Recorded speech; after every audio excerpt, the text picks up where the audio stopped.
Eu acho que é importantíssimo que haja uma lei especificando educação como uma atividade essencial. Significa que as escolas, principalmente as públicas, seriam as últimas a fechar num caso de emergência, pandemia ou calamidade pública.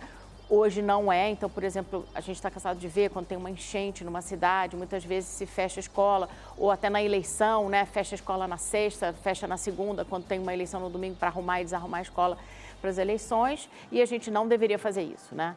Então, isso é importante. A outra questão é que no meio do projeto de lei, na redação, faz muitas referências à Covid-19 e a protocolos específicos da Covid-19 em relação ao condicionante de abertura das escolas em geral.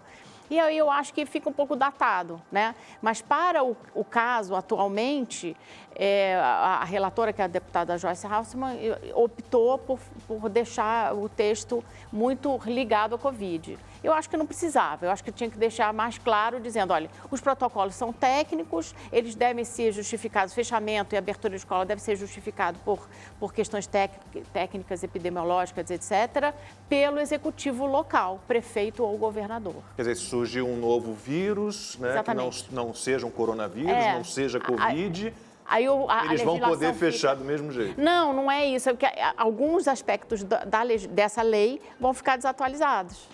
Aí provavelmente vai ter que mexer de novo. Ficou amarrada a Covid. Ficou amarrado um pouco.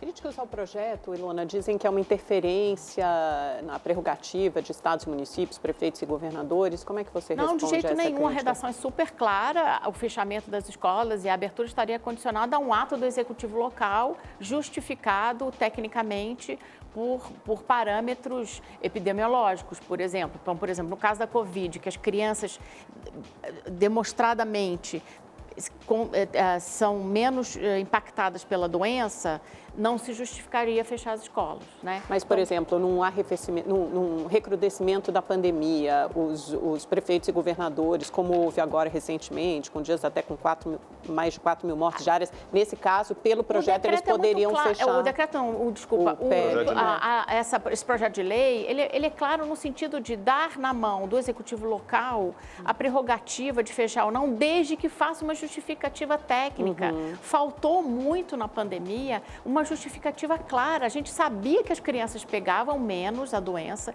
e quando pegavam, elas tinham uma manifestação mais discreta e que a grande contaminação é domiciliar e não dentro de ambientes como o escolar, por exemplo, né? E que essa contaminação é muito mais ainda mitigada quando você usa os protocolos, né? Para esse caso de transmissão criança-adulto, por exemplo, que é o que os sindicatos estão dizendo. Os professores vão pegar a doença das crianças. A transmissão criança-adulto, ela é demonstradamente muito mais baixa do que adulto-adulto dentro do domicílio, né? Os estudos mostraram isso de uma maneira muito clara. Então, não se justifica tecnicamente manter as escolas fechadas tanto tempo.